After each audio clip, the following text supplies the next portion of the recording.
Oi, gente, tudo bem? Passando aqui para a gente começar a divulgar o nosso material, o nosso conteúdo para vocês, né?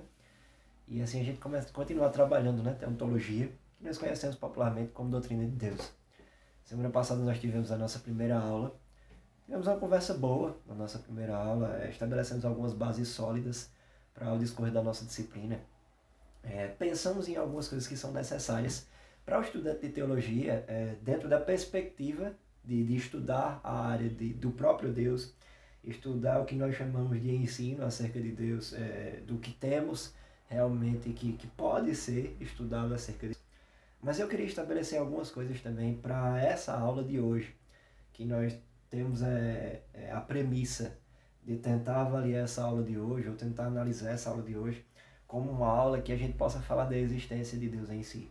A primeira coisa que eu gostaria de deixar claro para o estudante de teologia é que ele não estuda teologia para discutir com o ateísmo, até porque o ateísmo é uma das variações que negam, anulam a existência de Deus. Não existe apenas o ateísmo que nós precisamos nos importar, se é que nós precisamos nos importar com o ateísmo. Eu poderia dizer a vocês que o ateísmo, dentro dessas correntes, é a que menos prejudica o evangelho. Até porque não é algo novo. Os epicureus, antigamente, eles já defendiam uma tese muito parecida com os ateus. No Antigo Testamento nós vamos ver povos, nós vamos ver raças que não têm crença em nenhum tipo de Deus, embora exista a premissa da divindade dentro da sua mente. Então, o objetivo dessa aula não é refutação a nenhum tipo de argumento ateu, até porque nós não temos nenhuma preocupação com os ateus em si. Parece que os ateus é que têm uma preocupação excessiva com o ambiente teológico e com o ambiente religioso. Porque eles têm aquela premissa de que a religião ela prejudica a humanidade, a religião ela deprecia a humanidade, a religião ela deprecia a cognoscibilidade da humanidade, a religião deprecia o intelecto da humanidade, e que talvez as pessoas, os humanos, nós humanos, sejamos um pouco menos desenvolvidos mentalmente por conta da religiosidade. Mas a própria história, ela atesta que isso é o contrário, até porque grandes homens da história, grandes nomes da história, tanto de forma científica quanto de forma histórica, filosófica, teológica, são homens que têm uma imensa racionalidade. Então, o conhecimento divino, ele não limita a racionalidade humana em hipótese alguma. Então, eu deixo bem claro para vocês que a nossa aula ela não tem como objetivo, nem a nossa disciplina tem como objetivo bater de frente com o ateísmo. Então, o estudante de teologia, ele não deve estudar a doutrina de Deus, procurando argumentação para combater o ateísmo. Ele não deve estudar apologética, procurando argumentação para combater o ateísmo. E ele não deve estudar cosmovisão, procurando argumentação para combater o ateísmo. Deixa que os ateus fazem isso. Os ateus é que gostam, minha gente, de estar gravando vídeo, de estar dando palestra, de estar divulgando coisa em rede social, em canais de comunicação, tentando contestar o princípio religioso. Nós temos na nossa mão uma ferramenta gloriosa chamada Escritura Sagrada, a Palavra de Deus. Em momento algum a Escritura vai nos estimular a entrar em nenhum tipo de debate ou a fazer algo que tenha como cunho propagar a defesa da existência de Deus. A Escritura não está preocupada com isso. Nós vimos na nossa primeira aula que a Escritura ela afirma categoricamente que Deus existe. Então a gente não precisa se preocupar com quem não acredita que Deus... A nossa função é pregar o Evangelho a todas as pessoas, incluindo essas pessoas. Se elas não querem receber o Evangelho, aí é responsabilidade pessoal delas. Nós não temos nenhum tipo de obrigação nem participação nisso. Nós precisamos fazer a nossa parte. Precisamos conhecer argumentações, precisamos entender as argumentações, precisamos entender um pouco de filosofia, um pouco de história, juntamente com a teologia. Sim, precisamos de tudo isso. Isso vai agregar bagagem à nossa própria vida, vai nos fazer desenvolver, intelectualmente falando. Nós vamos somar tudo de informação que nós temos e vamos transformar essas informações em conhecimento. E nós vamos ser estimulados a estudar um pouco mais e cada vez mais. Seguindo a orientação muito básica de Pedro. Pedro vai dizer que crentes, cristãos, quando são submetidos a tempos de perseguição, eles precisam ter uma boa argumentação, ou seja, eles precisam estar prontos para defender a base sólida de sua fé. Mas Pedro ali, ele não dizia que o cristão ele precisa ir de encontro com pessoas que não acreditam a possibilidade da existência de Deus e a possibilidade de que haja uma fé racional. E que a teologia sirva para isso. O texto de Pedro não tem nada a ver com isso. O texto de Pedro é um texto de fortalecimento do nosso íntimo, fortalecimento da nossa alma, fortalecimento da nossa fé.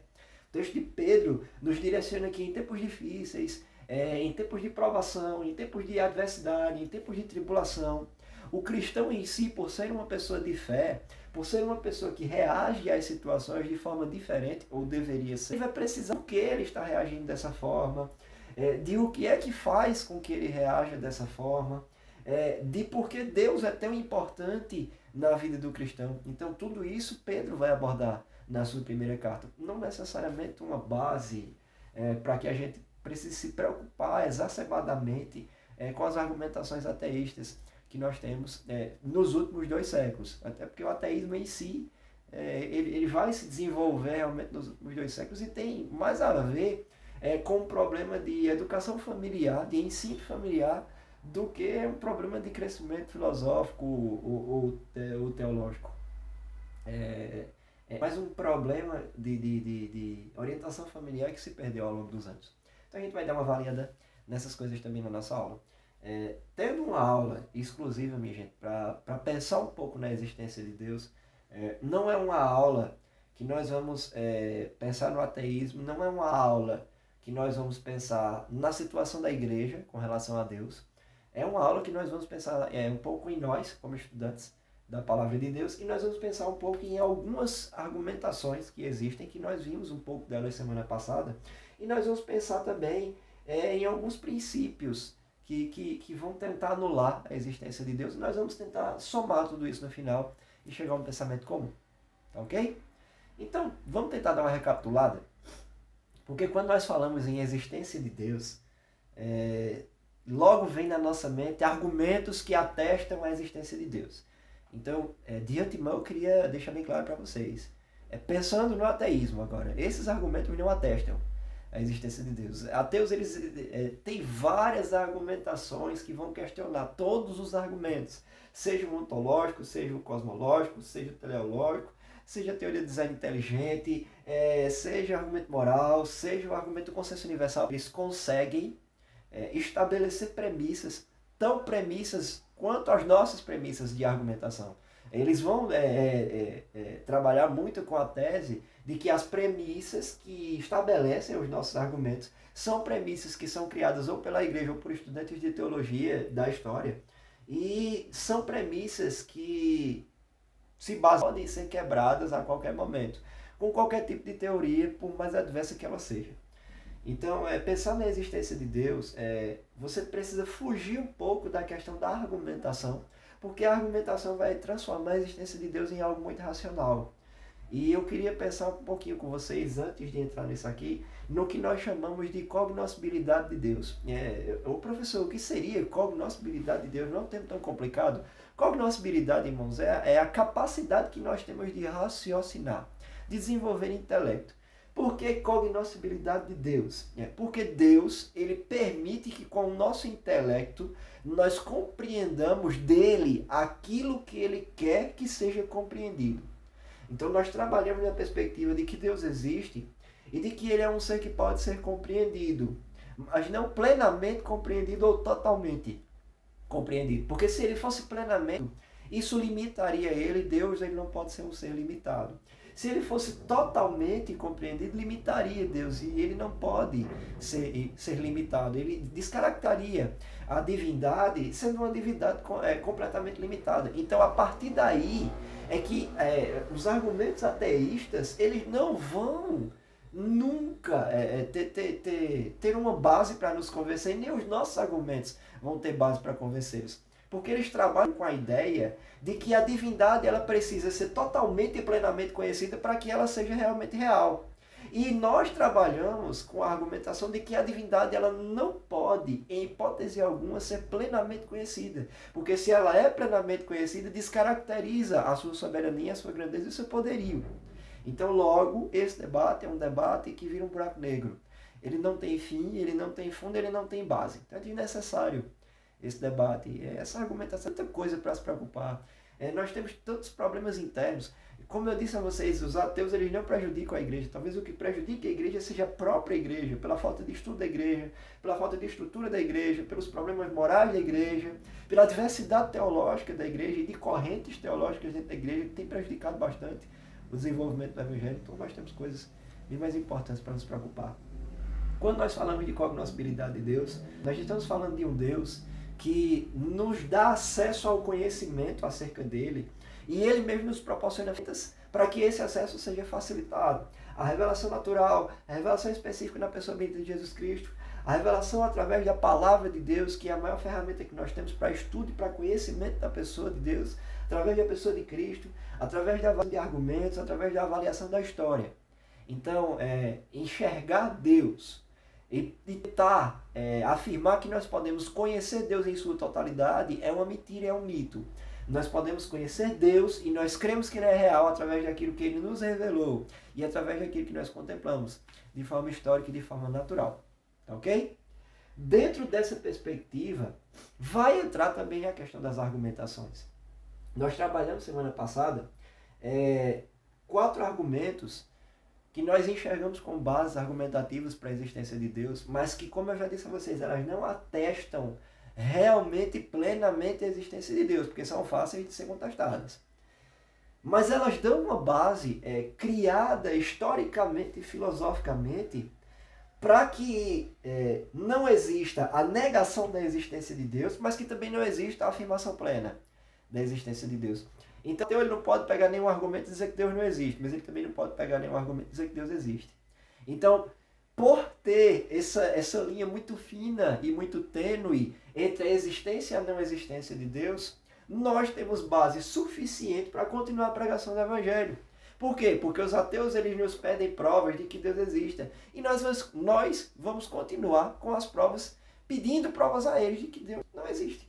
Eles não conseguem fornecer essas provas cabíveis e reais que Deus não existe. E nós também vamos ficar na nossa zona de conforto, acreditando, porque nós cremos por fé, não apenas por intelecto, não apenas por racionalidade. Tá ok? Mas dentro da questão de argumentação, nós demos uma olhada no argumento cosmológico, que o argumento cosmológico trabalha com as seguintes questões. Todo efeito precisa ter uma causa. Um efeito não pode ser maior do que a sua própria causa. Logo, Deus é a causa maior por trás de todo o universo. E aí todo mundo vai trabalhar com a perspectiva, né? Então, se Deus é a causa maior por trás de todo o universo, quem é o criador do próprio Deus? Teologicamente, nós afirmamos que Deus é uma causa não causada. Por quê? Porque Deus é Deus a partir de si mesmo. Deus ele não foi criado como todas as outras coisas. Deus ele cria todas as outras coisas, inclusive o próprio universo. Mas existem comprovações científicas de que o universo é autossustentável. O universo é autossustentável. O evolucionismo vai trabalhar com essa questão de autossustentabilidade também. O evolucionismo, em hipótese alguma, em lugar nenhum, trabalha com a negação de Deus. Trabalha com o princípio de que o ser humano evolui. E o ser humano não evolui de fato. Hoje nós somos seres totalmente diferentes de Adão e Eva. Culturalmente falando e racionalmente falando, nós somos diferentes, ou seja, nós evoluímos. Isso é um fato. Então, isso não significa que Deus não exista. E o fato de o universo ter condição de se autossustentar não significa que o universo tenha sido gerado de si próprio. O universo ele tem condição de se autossustentar porque ele foi programado, projetado para sua autossustentação. Então todos os recursos do universo eles são renováveis. Mas eles são renováveis porque eles são originados dessa forma. E aí nós entramos no que nós chamamos de argumento teleológico. Porque o argumento teleológico ele vai trabalhar com a questão da organização universal. O universo é autossustentável. Por quê? Porque o argumento teleológico vai dizer que essa organização que existe para dar base a essa autossustentabilidade, ela não é acidental. Existe por trás e que organiza tudo isso. E que transforma essa autossustentabilidade em algo muito bem planejado, em algo muito bem pensado, em algo muito bem organizado e em algo que se encaixa perfeitamente. Então, se tudo isso se encaixa perfeitamente, se torna impossível o fato de o universo ser autoexistente ou ser autocriado. O universo, por si só, ele não tem condição de se autogerar. Muito se fala também da questão do Big Bang.